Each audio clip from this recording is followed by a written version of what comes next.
What's good, you guys? SEK, the homesteader here with a collard green harvest, you guys. All right, you guys, I got some Yates, some Georgia, and also some broccoli leaves from my harvest. And I haven't yet seen any broccoli heads come on my broccoli transplants as of yet.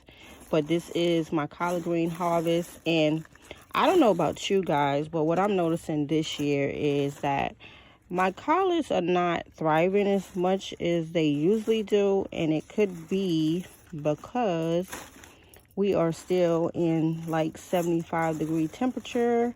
We still have a lot of warmth in the air. We are experiencing some cold fronts that are coming through sporadically. But right now, I feel like the growth of the collard greens is being stunted because there's still a lot of warmth. So I'm hoping that my collard greens do explode to Jurassic Park collard greens. I'm known for Jurassic collard greens. So I'm hoping that they will have a growth spurt within the month of December going into early March. I'm hoping for that. So this is actually not a bad harvest for it to be my first harvest.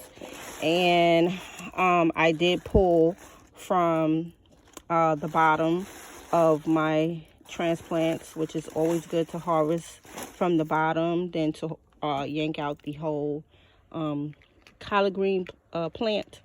You want to definitely keep those in the ground so they can keep producing, and they're actually supposed to be come again. They're supposed to come back every season as what is it, perennials? I think it's perennials. Y'all correct me if I'm wrong.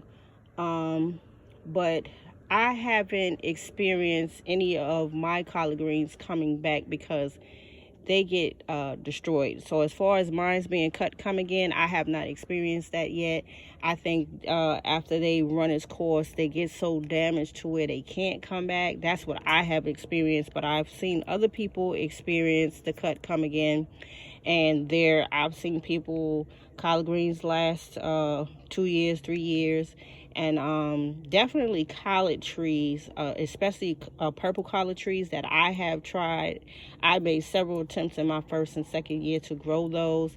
I haven't had any luck with those, so I'm definitely going to give them a go again this year. But I'm going to try to plant those in a more shaded area because purple collard green trees, they like to be shaded. They don't like a whole lot of heat.